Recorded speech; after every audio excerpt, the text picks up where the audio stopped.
Welcome to The Stacks, a podcast about books and the people who read them. I'm your host, Tracy Thomas, and today we are joined by the New York Times bestselling author, Keith O'Brien, whose previous books include Paradise Falls, Fly Girls, and Outside Shot. His new book is called Charlie Hustle, The Rise and Fall of Pete Rose and the Last Glory Days of Baseball. It is an incredible look at the history of baseball, America, and one of the game's most iconic figures, Pete Rose. Keith and I talked today about why he wanted to write this book, about the ins and outs of the history of baseball, Pete Rose as the Great White Hope, and so much more. Don't forget to listen next week, Wednesday, April 24th, to our book club episode, where I'll be joined by Hala Alyan, who will discuss the poetry collection, The January Children by Safia El-Hilo. Quick reminder, everything we talk about on today's episode of The Stacks can be found in the link in the show notes. Oh, heads up. There are now two ways to support The Stacks. One is the Stacks Pack, of course, which you can find over on Patreon, and the other is my brand new Substack called Unstacked. Both places allow you to get inside access to me and The Stacks for $5 a month. And both of those places make this show possible every single week. And yes, you can join both the Patreon and the Substack. If you're looking for a community of readers to discuss books, through our virtual book club or on our Discord, go through with the Patreon at patreon.com/thestacks. If you want more of my thoughts and hot takes on books and pop culture, you're going to find yourself over on Unstacked, which is tracythomas.substack.com. Both places do get the monthly bonus episode of The Stacks Unabridged. And again, both places make it possible for me to make the show. So head to patreon.com/thestacks to join the Stacks Pack, or go to tracythomas.substack.com to read Unstacked. A fun perk of the Stacks Pack, though, is getting a shout out on this show. So here's a special thank you to Alyssa, Lindy Hewitt, Ellen Cusimano, Margene Smith, Warheit, Rebecca Patine, Thels Will, and Minnie. And of course, thank you to everyone over on Unstacked and the Stacks Pack for making this show possible. All right, now it's time for my conversation with Keith O'Brien.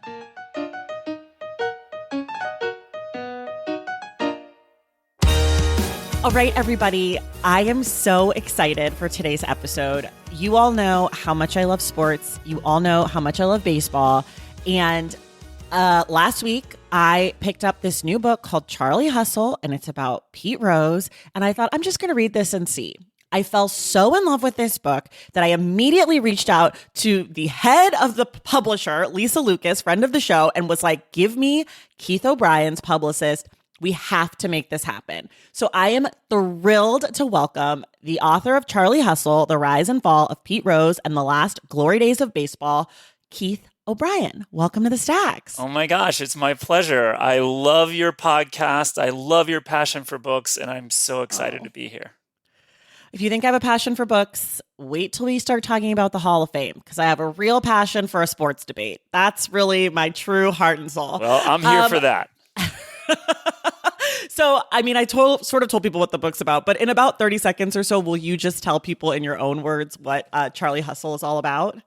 The book is about one of our undeniable icons, whether you love him or hate him, Pete Rose.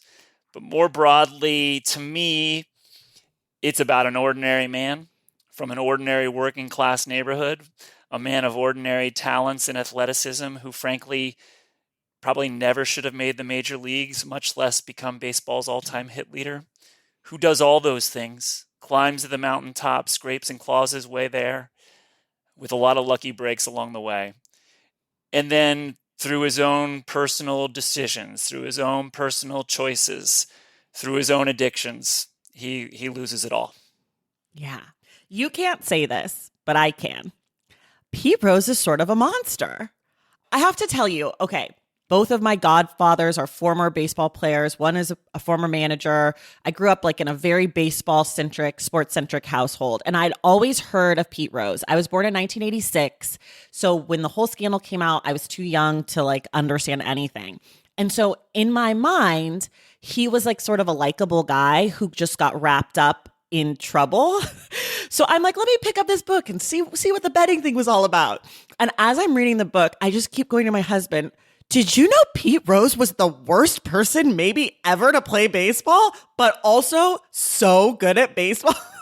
And I don't know if that's because like time has changed his reputation and all we know now, or like all we think about now is like he cheated and he got kicked out.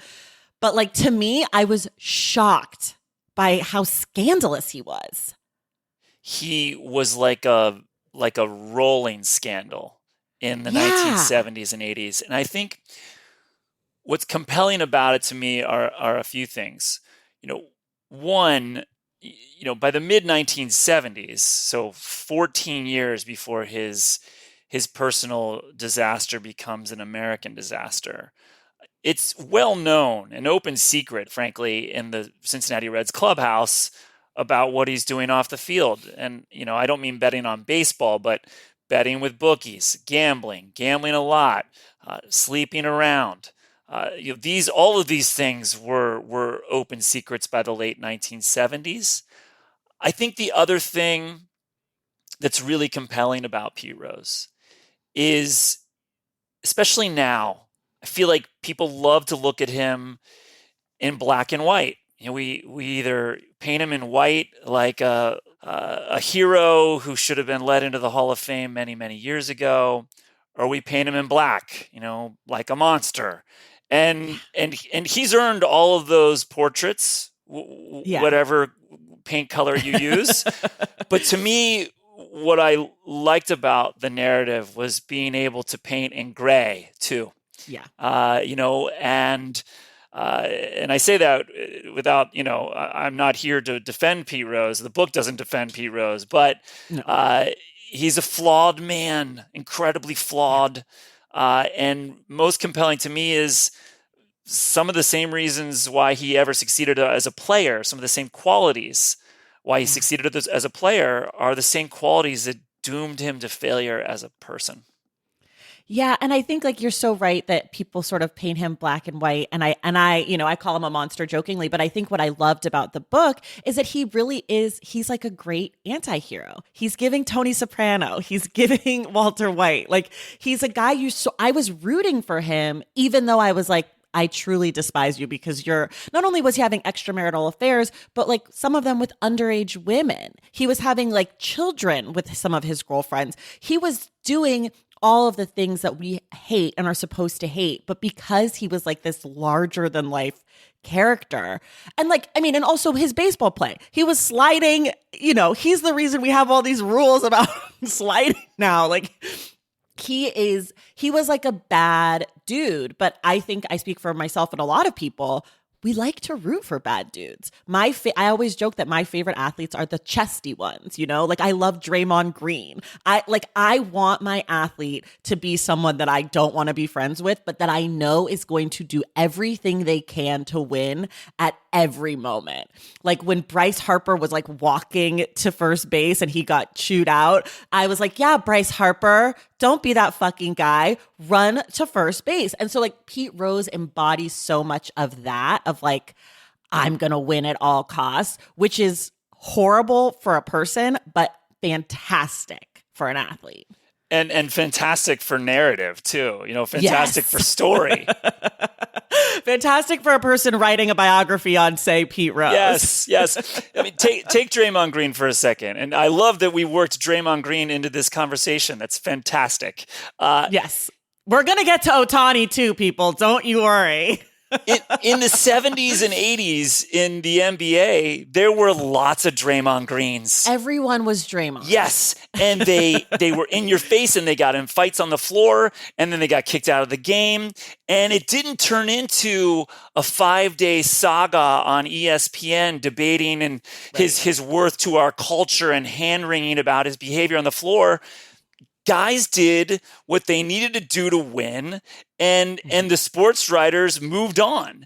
And in the social media world, in the 24-hour cable sports world, we need to have a hot take on these guys every single morning, every single hour. And so it turns Draymond Green, to use your example, into this incredible villain. And the fact is, there were lots of guys who did those things on the baseball diamond, on the football field, on the basketball court in the 70s and 80s. And they did and said things off the field too, sometimes to reporters on the record that ended up in quotes in the newspaper that you could simply never get away with today.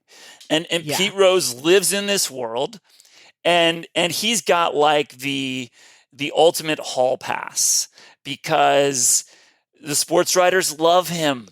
They love him. And I think there are two reasons why they love him that are really important. The one is just a tangible reason. They love him because he's accessible. Because he talked to them. He will talk to them. And when they come by his locker after a game, he doesn't shut them down. He doesn't give them 2 quotes. He'll sit there and he'll talk to them for 45 minutes. And longtime sports writers, talking about guys who did the job for 20, 30 years, said that, if they ever needed a column idea or they were ever out of story ideas, they'd just go to Pete Rose's locker and they'd walk away with 3 ideas.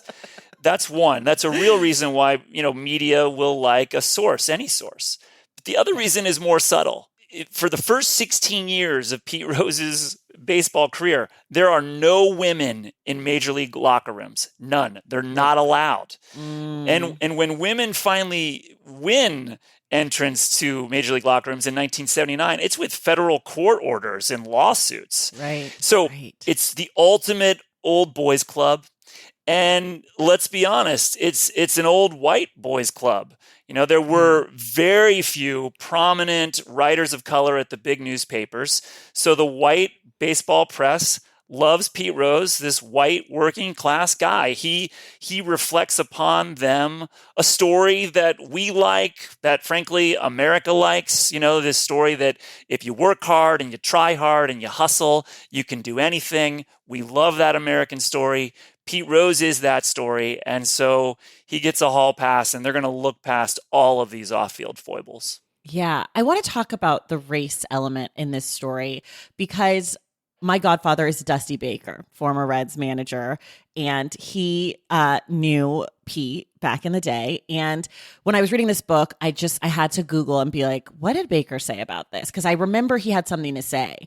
And one of the things that he said on the record, like in I think the Cincinnati newspaper, was that he thought Pete should be let into the Hall of Fame. And one of the reasons why is because when he was a young player, he and Ralph Garr, they'd go to these different cities, and the older black players would invite them over for dinner with their families. And the only white player who ever did that was Pete Rose. And so Dusty always had sort of a soft spot, or has a soft spot for him because of that. Because in the time when race was so prominent in baseball in a way that it is different now, because now it's more like ethnicity, right? It's about like American born players versus like foreign born players. But in the 70s, it was really like about race. He was not a racist, which is sort of shocking because he was a lot of other horrible things, like based on the book. And what's really interesting about that to me, and I guess where the question is that he was presented as this great white hope. He was the person that white people could latch onto as our greatest. And he was the guy, when there were so many black players that were really beloved. And then there was also Roberto Clemente for a period of time, right? There's all these black and brown players that people really got behind. Pete Rose was the white guy, but he wasn't really playing into that in his own personal life. So I'm wondering if any of that came up for you and like sort of what you make of all of that.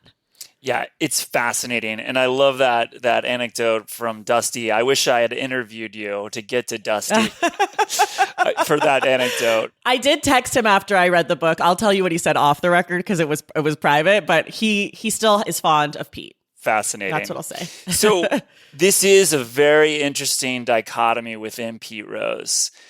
He's from this white working class part of Cincinnati called the West Side, a specific neighborhood on the West Side called Anderson Ferry. His entire high school was almost entirely white. So he comes up in this culture. Baseball itself is very white in the 1960s. We forget that, but it was. Right. And one of the first lessons Pete gets as a rookie is that his teammates, the white players, the famous ones on the team, don't like him because he had jumped the line. He had jumped in front of more established players. He had maybe been called up too soon because he was a great Cincinnati story. And he had taken the job of a popular white second baseman named Don Blasingame. And it doesn't help that Pete is incredibly arrogant and brash, and even as a rookie is saying all the wrong things, publicly saying how great he is. So they don't like him. And in the early weeks of his first year in professional baseball, there are really only two friends that he has on his team. And one is future Hall of Famer Frank Robinson, and the other is Vada Pinson, the black players. And Frank Robinson, died before I could interview him for this book. But Robbie said later that, they understood what Pete was going through because they knew what it felt like to be an outcast too. Mm. And so they invite him out to dinner and breakfast on the road. Frank Robinson buys his meals, a thing that an established player might do for a kid rookie. And it's funny because Pete Rose, both then, throughout his career, and now, cannot speak about race or anything in the progressive vocabulary of the day. And even into the 1970s, at roasts and such things for some of his players, some of his teammates would make jokes in which the punchline is a racial trope. Mm. But in interview after interview that I did with black teammates that he had over the years, they all said that they loved him. And one of the most powerful interviews I did was with a player named George Foster, who Dusty would certainly know, and many of your listeners will know. George Foster was an epic home run hitter in the 1970s, pre-steroids, obviously, and by the end of the decade is one of the best power hitters in baseball. But in his earliest days with the Reds, George Foster is a bench warmer. He's nobody, and they don't know what they have in him.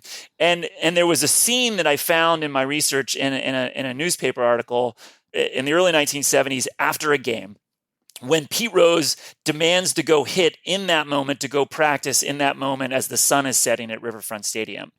And they let him because it's Pete Rose and you can't stop that man from hitting a baseball. And George Foster goes out that night and shags balls in the outfield for him. And Pete hits for like an hour until the coach's arm is about to fall off. And then because George has been shagging balls all night, Pete Rose asks, George, do you want to hit? I'll throw you BP. And, for the next hour, it's Pete Rose throwing BP to George Foster, who is no one.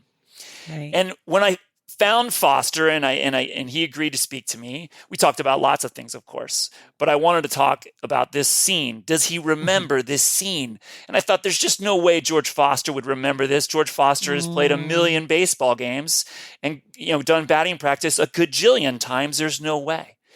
And when I asked Foster, he absolutely remembered it.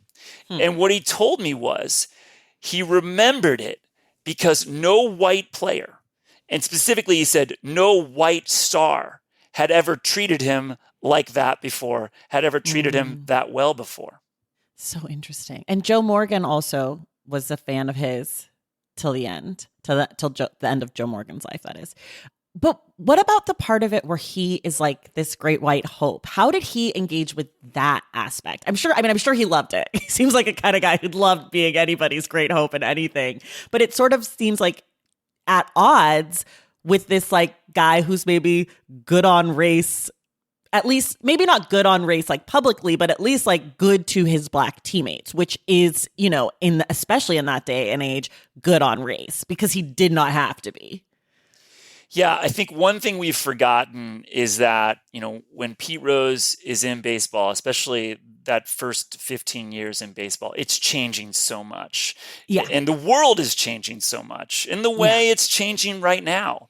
And there is, just as there is a segment of the population right now who is recoiling from so many cultural changes that are happening that are more inclusive to others. There was a segment of the population in the 1960s and 70s that was recoiling from that. Yeah. And baseball is part of that. It becomes incredibly more diverse in the first decade that Pete is in the league. It goes from, all-star teams being almost entirely white to, by the early 1970s, all-star starters being, predominantly black or Latino. So in this world, Pete Rose is now this symbol of a bygone time. And yet he's not being paid. Pete Rose isn't by, the standards of a Roberto Clemente or a Willie Mays. And there are reasons for that. Willie Mays and Roberto were far more established, by 1970 than Pete was. But he wants that money. He wants that kind of recognition. And so, yeah, he does, at least on a couple of occasions, use his race and his status as the, quote, great white hope to foster the greater sense that he should be paid more. And, one of these happens around 1969. And he, tells the press that he's the best white player in the game. And in saying that, what he's saying is, I want to be paid like the best players, like Willie Mays. And Pete denies the comment when it makes the papers, for all the reasons we could understand. Yeah. But the beat writers who knew him best at the time, wrote columns saying, well, he denied it, but that sure sounds like Pete Rose to me. Yeah. Yeah. Feels sort of on brand for him. I mean, I think that was what was so shocking when I read what Dusty said. I was like, really? Because he doesn't seem like that guy. But it also does make sense. I mean, I think that's what's so great about his story and the book and just like learning about him is that he is a lot of things that feel really obvious. And then he's also a lot of things where you're like, oh, I'm sort of surprised by this about you, or like I'm sort of surprised that this happened this way, or this is where you came from, or this is where you were headed. I normally like start interviews with this question, but we just were rolling. But I do want to know where. I know you're from Cincinnati, so I know that he must be loom large in your sports world. But when did you get the idea for this book? Why did you want to write this story? Like, did you grow up a huge Reds fan? Were you always curious, or did something happen more recently that made you say, I'm going to write this book now? Like all the writers, fiction or nonfiction, you talk to, I got that long list of ideas, half-baked, some of them, about books I might want to write. And Pete Rose has just been on that list for some time. In part because I feel like while we know the general outlines of his story, that rise and fall, I do feel like most people, even baseball fans, have forgotten why we ever cared about Pete Rose in the first place. We've forgotten why he does loom so large over baseball and over our sports culture. And so I did believe that if I could get access to Rose and folks in his inner circle and tell a human story, that it could be really compelling. And one reason I believed that is that this story is so powerful on its own. And one of the challenges I faced, especially after I did all my reporting and had all my federal court documents and had thousands of pages of baseball investigative records, was just staying out of the way. Sometimes when you're writing, you have to figure out, what is the structure here? How do I fit this part in? But Pete's is sort of that epic, tragic structure, that epic, Greek tragedy. And I did really begin to think of it in that way. He was, as I wrote in the author's note, I began to see him as Icarus in red stirrup socks and cleats. He's going to fly. Pete Rose is going to fly, but he is going to fall. And I thought if I had the access, that would be powerful. And I just knew that knowing Cincinnati, knowing the part of town where he grew up, knowing guys like Pete Rose, my whole life would provide insight to my reporting. There's that old cliche, right? Write what you know. I've moved away from Cincinnati a long time ago, but I know this story, and I know what it felt like at the high and the low. Like you, I wasn't alive for the whole arc. I don't remember the 1970s at all. But I remember exactly where I was on the night when Pete Rose set the all-time hit record in 1985. I know what that felt like. And I also remember living through the scandal in 1989 as a baseball fan, as a Cincinnatian, and traveling that whole road with him from, defending him to decrying him, to ultimately feeling saddled by this story. And again, I think baseball is still saddled with the Pete Rose story. Yeah. Okay. I want to take a break and then I'm going to relate to you about this story. So we'll be right back. Valentine's Day is upon us and I've got love on the brain. Love for books. Duh. Of course. Hello. Did you forget what podcast you're listening to? I love bringing you all great reads, exclusive author interviews, and behind the scenes book gossip. But I can only do that with your support over on Patreon and Substack. Our Stacks Patreon community, also known as the Stacks Pack, is where you can go for book club meetups, a private, very active Discord, and a year-long mega reading challenge to help you achieve all your reading goals. Plus, you also get that monthly bonus episode. Now, over on the Substack, you can subscribe to my newsletter, Unstacked, where I keep the book conversations going. I also give you a healthy dose of sports and pop culture, definitely some hot takes happening over there. And again, that bonus episode. If you don't have a few dollars to spare, don't worry. There are free options on the Substack and the Patreon to get you a little extra Stacks magic. Making this podcast is a total team effort, and by supporting my Patreon and my Substack, you allow me to support my amazing team that makes the show possible every single week. So if you or your friends are looking to meet other book lovers and support this indie podcast, come hang out with me on Patreon, Substack, or both. I would love to have you. And since we're talking about love, you can gift subscriptions to the Patreon and the Substack for that special reader in your life. For the Stacks Pack, head to patreon.com/thestacks. And for the newsletter, head to tracythomas.substack.com. And also, there are links to both in the show notes. Okay, see you in the Stacks. Okay, we're back. I'm going to share my personal similarities because it does come up at the end of the book, and I do want to talk about it, which is I am a San Francisco Giants fan. And I was at the game where Barry Bonds hit 71 and 2, I believe. I obviously was a Giant. My dad was from San Francisco. Baker was the manager when I was a kid. I was a Giants fan. I am a Giants fan. I met my husband at a San Francisco Giants bar in New York City in 2010. I am a Giants fan through and through.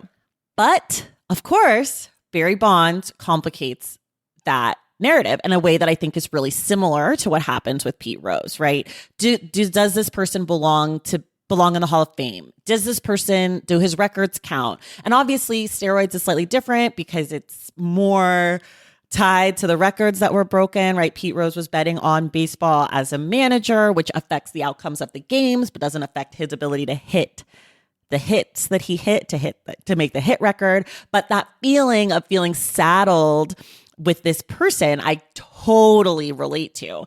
And when we get to the end of the book, I, of course, did not remember the timeline in the same way because I was very young, but we sort of get to Pete Rose, the whole thing. He goes to prison. He watches, Jose Canseco and Mark McGwire play as the A's at the start of the steroid era. And it's sort of like it goes right from Pete Rose scandal into what we now know as the steroid era. And then we come out of that and we get shit baseball.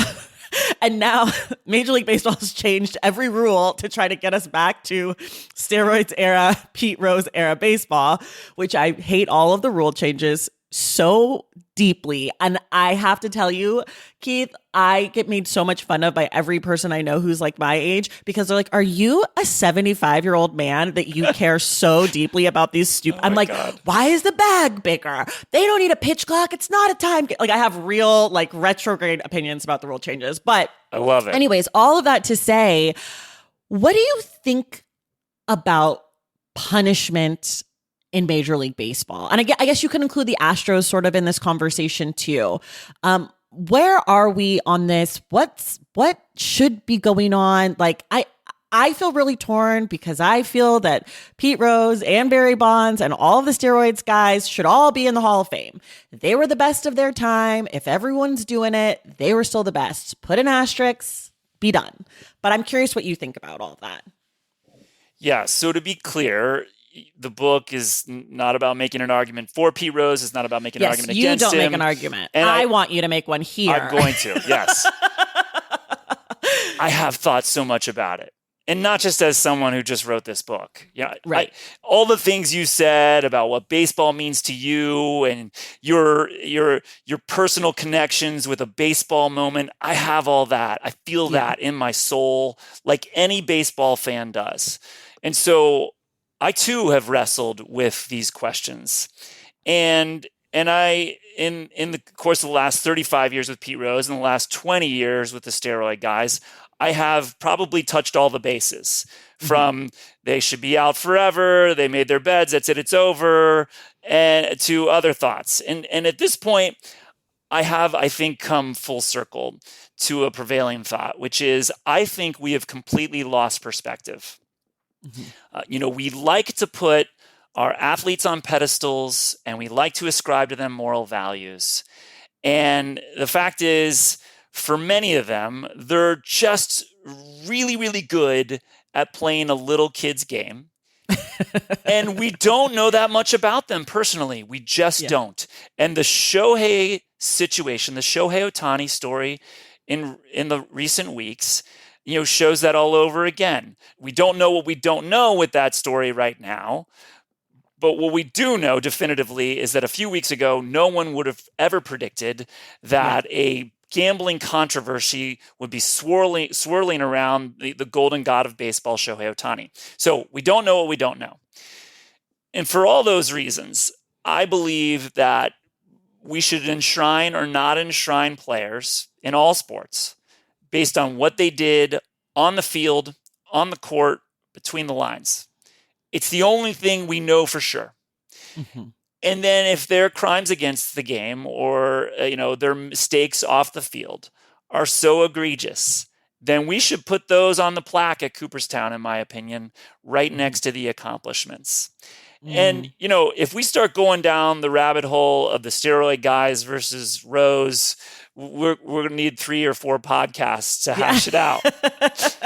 But, in my opinion, again, not part of the book, but in my opinion, the steroid era hurt baseball for me and for most fans more than the Rose problem did.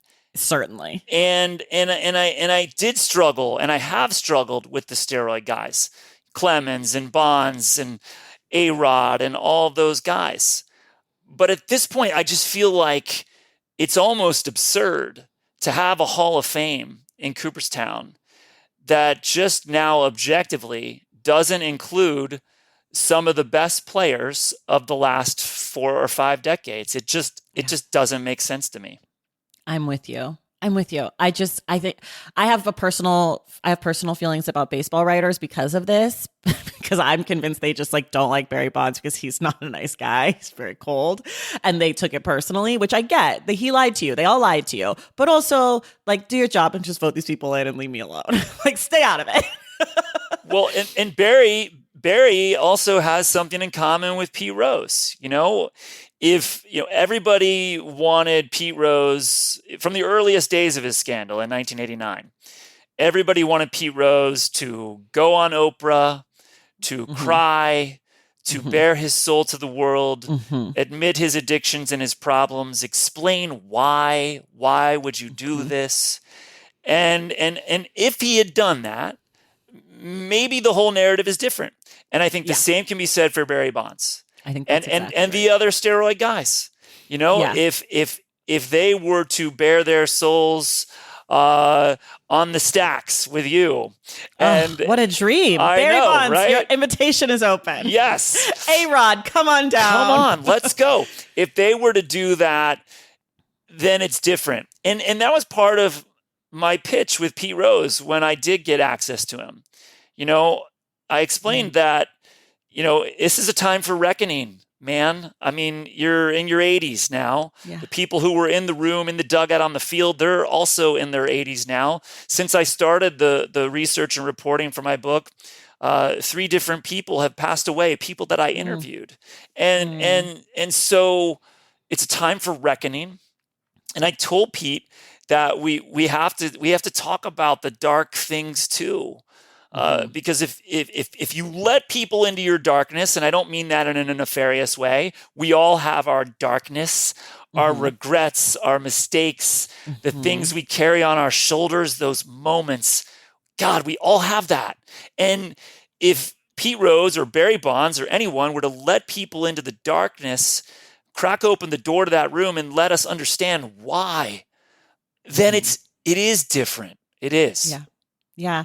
I want to ask you about Pete Rose, because in the author's note, you mentioned that he was a part of the book. I think you phrased it as like he was a part of the process until he wasn't, or something like that. So what happened? What was that like? Obviously, he signed off on it at some point because you did have access to him, and sort of what changed? At what point did he decide he no longer wanted to talk to you? Yeah. For starters, I want to say I'm really grateful that Pete Rose spoke to me. 27 hours of recorded interviews on the phone and in person.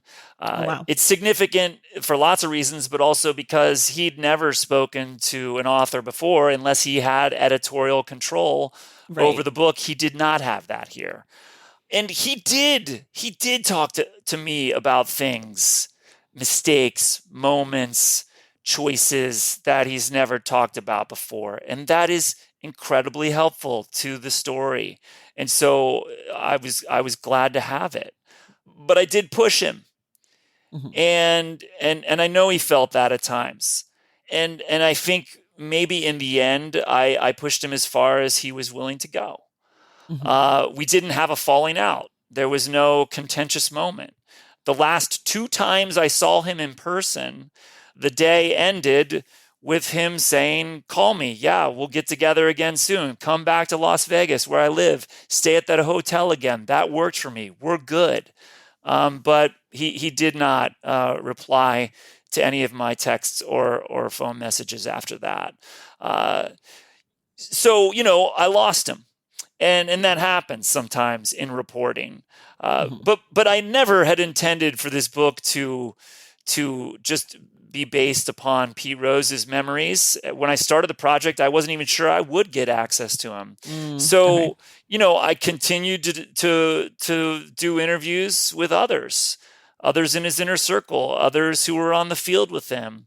And there is notably, a trove of federal court records in Ohio that were so useful to me because, again, just like what's happening in Los Angeles right now surrounding Shohei Ohtani and his former interpreter, it was a federal investigation that first created problems in Pete's life.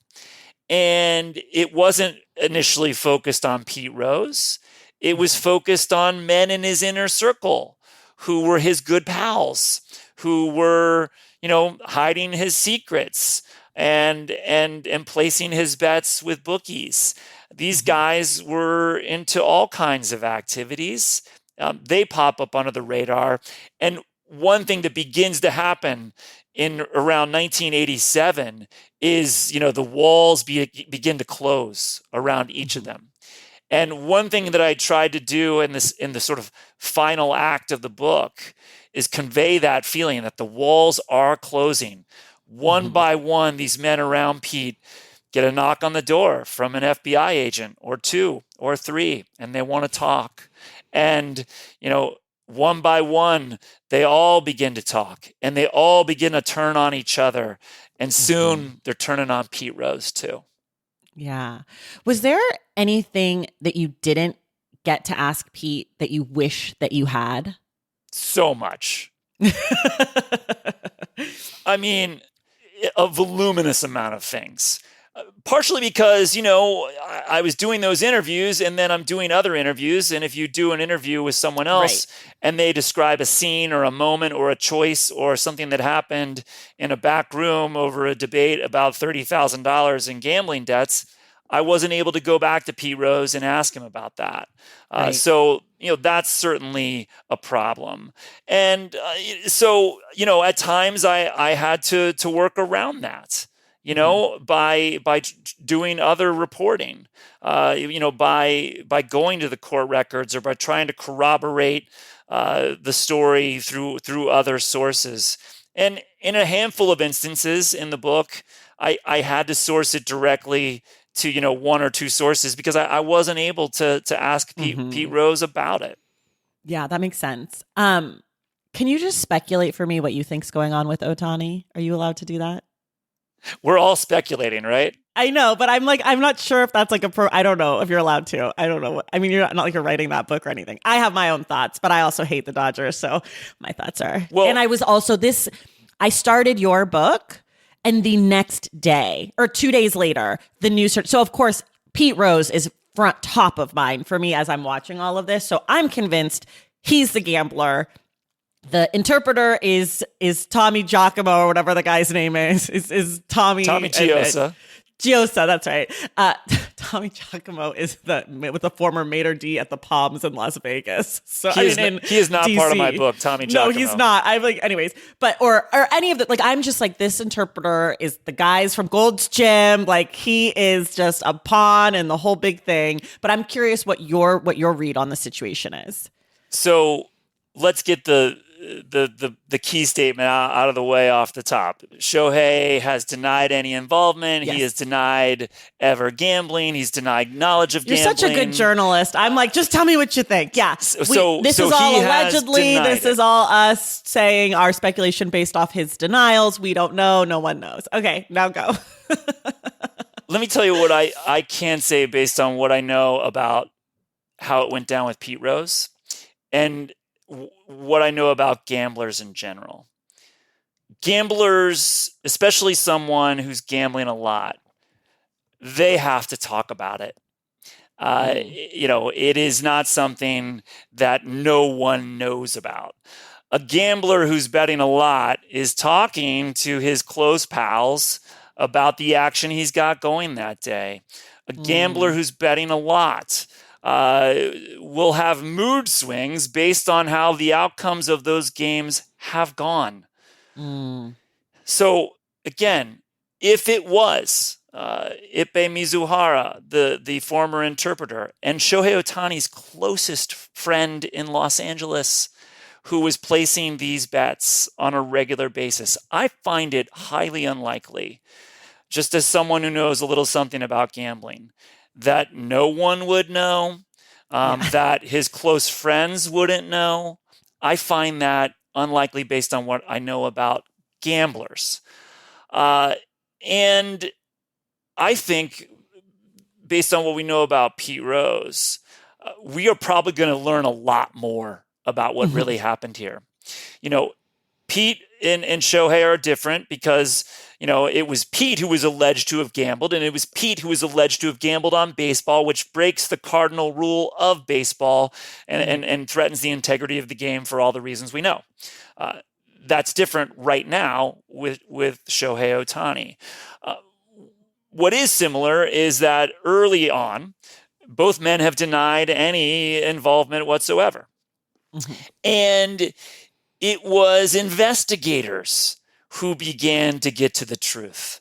When Pete Rose's scandal first breaks, not long before opening day, 35 years ago, it's a rumor and it's murky and no one really knows. And it's easy for Pete to say they're wrong because nobody really knows. Right. But by the end of May, Major League Baseball has a dossier of thousands of pages of documents that includes depositions, legal depositions, with one man who has placed Pete's bets on baseball. It includes a deposition with the bookie who has taken the bets. And it includes gambling records which in 1989 were notes and notepads and notebooks, but today are very likely to be texts and IP addresses and other such things. So I think in a matter of weeks or months, we're going to know a lot more. And we may get to the closer version of the truth. That truth may be ugly. And the biggest concern I would have if I was Shohei Ohtani's team or Ippei Mizuhara's team is that this alleged illegal bookie in question begins to talk. Because if he does, we're going to know things that nobody knows at this hour, and the scandal could implode from there. An implosion for the Dodgers. What a dream. I only hope that this can come true for all of us Giants fans and all of us Dodger haters across this great nation. I have a question about the audiobook because I did listen to this on audio and the audiobook narrator was fantastic, Ellen Adair. But I do have a question because she is a woman and I was really curious about that choice. I had my own hypothesis about why you all went with her, but I'm curious if you can speak to that at all. So I did not know Ellen personally when the project began, but last year I came to connect with her through social media. She is a massive baseball fan, a Phillies fan. We'll forgive her for that. Oh, what a nightmare. Exactly. She's a huge baseball fan, really passionate about baseball. And she was also the voice for one of Joe Posnanski's books, the famed baseball writer Joe Posnanski. And so I wanted someone who read this book to be someone who was passionate about baseball. And I loved her work on Posnanski's book. I love, the love she spreads for baseball online. And when we were canvassing for our audiobook narrator, we did listen to a number of samples. And there was an early inclination from some folks that we should go with a man, just like a knee-jerk reaction that sort of happens. But I listened to Ellen's read. I loved it. And to me, it doesn't matter whether it's a man or a woman reading the book. If the voice is strong, if it conveys the emotion, and it was important for me that the person actually care about the story, and Ellen absolutely did, and so that's why I went with her. I love that. She was great. She was so great. My hypothesis was actually that if a man had read the book, you wouldn't be able to relate to Pete Rose at all because some of the things that he did and said were so just horrible that hearing it out of a man's voice would be such a turnoff. Like I kept thinking about, especially like the extramarital affairs and like about his wives and stuff. I just was like, I don't know if some dude was like being like, the girl was 14, I would have been like, you know what? It feels a little flip, even though like it's just because that's the story. So I was like, oh, maybe they picked her because she also like could kind of like soften him a little bit for the listener. But but I just think maybe that's just what I got from it. Yeah, it wasn't that. And I just do remember I was already thinking about Ellen before any recommendations came from the publisher. But when the original email did come, they had 5 samples. And the first 4 were men, all great reads. Yeah. Incredible talents. And then the 5th one was sort of a curveball here, no pun intended. What about Ellen Adair? And I said, oh my gosh, I have been thinking about Ellen. We follow each other on social media. Yes, let's get a sample from Ellen. Let's see what she thinks about this read. I love that. She did such a great job. So for folks who are not sure, the audiobook I highly recommend too. So don't worry if some people, they are like to know for sure if the audiobook's good, and she's great. Okay, let's talk about your process. I know we like so much baseball. I feel like I got to talk about writing too. How do you like to write? How often? How many hours a day? Music or no? TV, snacks, beverages, etc. By the way, I'm going to title my memoir "Snacks and Beverages" just based upon your question at the end of every podcast. Or maybe you should. That should be your memoir. Yes. That should be your memoir. So, as a nonfiction writer, I have to do the reporting. I have to do the research. And when I'm in research mode, whether I'm doing hours and hours of interviews a day, or I'm in the federal court archive, or I'm in a real archive, that's the mode I'm in. And I'm not doing any writing during that time. Okay. But of course, I'm thinking about it. And I'm always thinking about it. And I'm identifying in the moment in the archive, oh my gosh, this deposition is so crucial to this part of the narrative. Once I, believe I have enough to get started, I start to write. And when I'm writing, I love to just be at it first thing in the morning. So I have 2 kids. The kids get out the door to school. I walk the dogs, and I'm, ideally at my desk writing before 9 o'clock. Okay. And I just try to get in the zone. And unlike you, I'm not a tea guy. I'm a coffee guy. Coffee guy. Black coffee, too much of it probably. and I will, write for as long as I can in that work day. And I try to get every day to a good stopping point.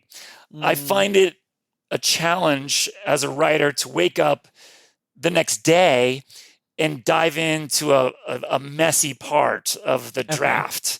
So I want to get to a nice clean break, whether that's sort of a section break or just sort of a thematic break, so that I feel like I have some sort of closure there.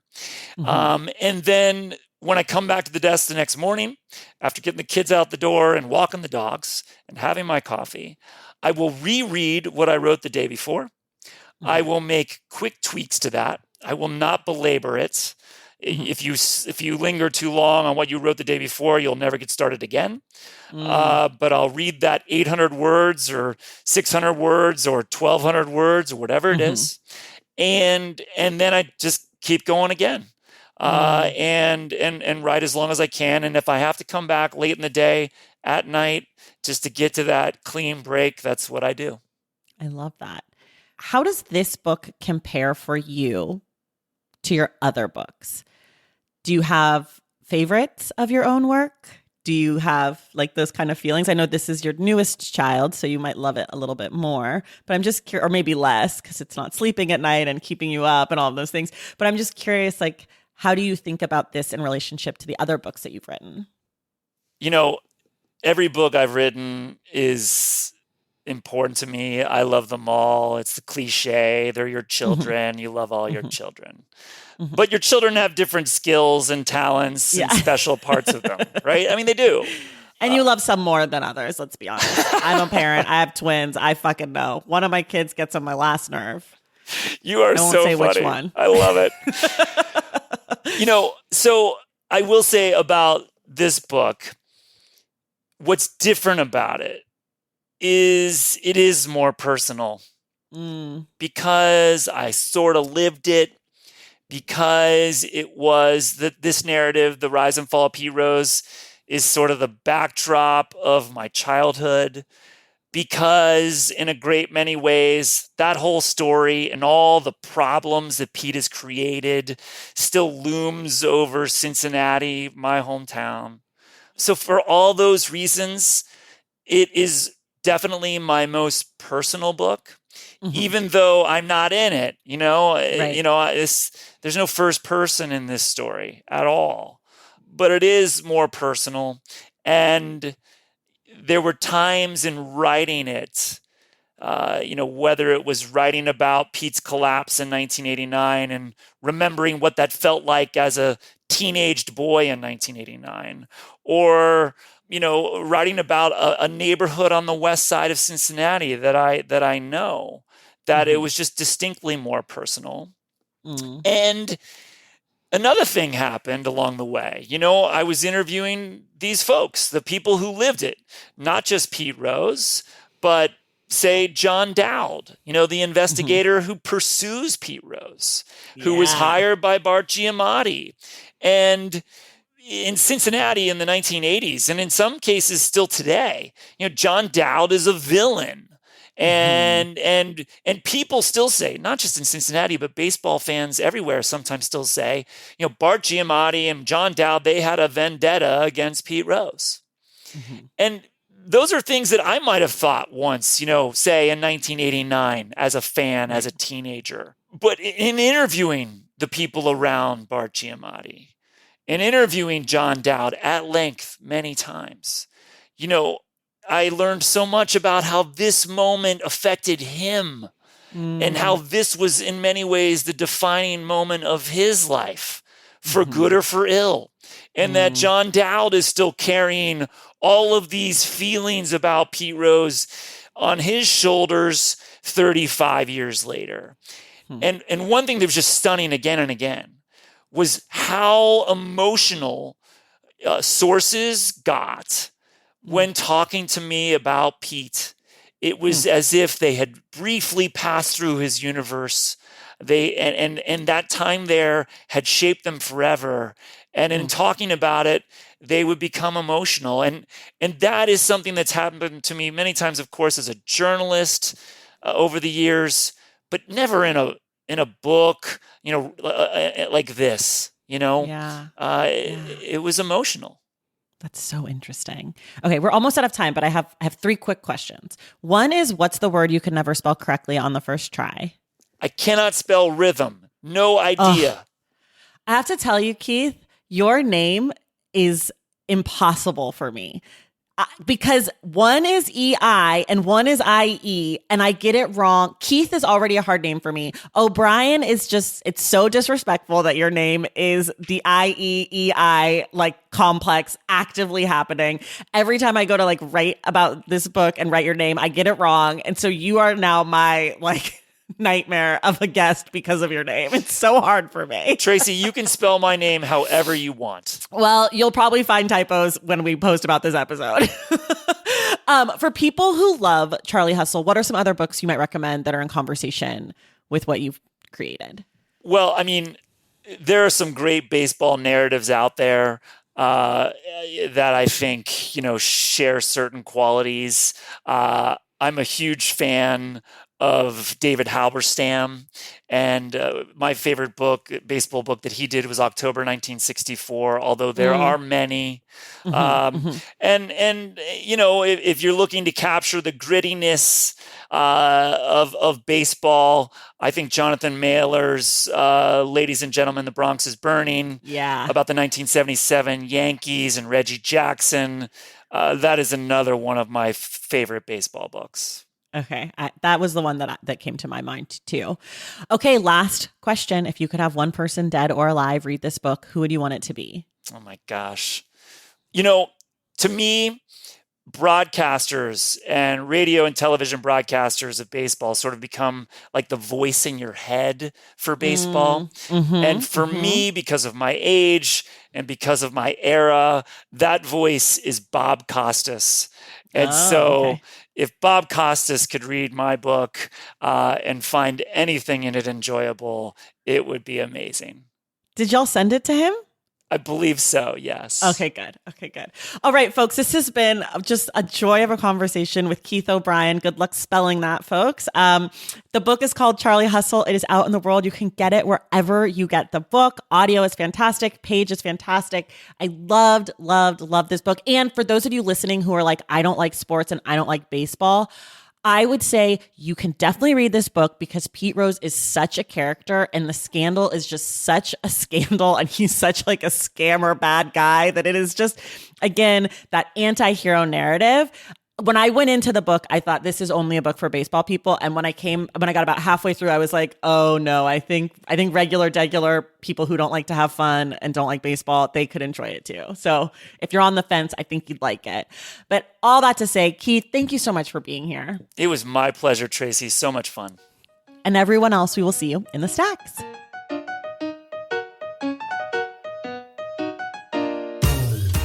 All right, y'all, that does it for us today. Thank you so much for listening. And thank you again to Keith O'Brien for being my guest. I'd also like to say a huge thank you to Michiko Clark for helping to make this conversation possible.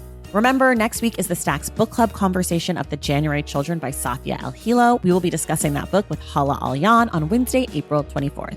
If you love the show and you want inside access to it, head over to patreon.com/thestacks to join the Stacks Pack or go to tracythomas.substack.com to read Unstacked.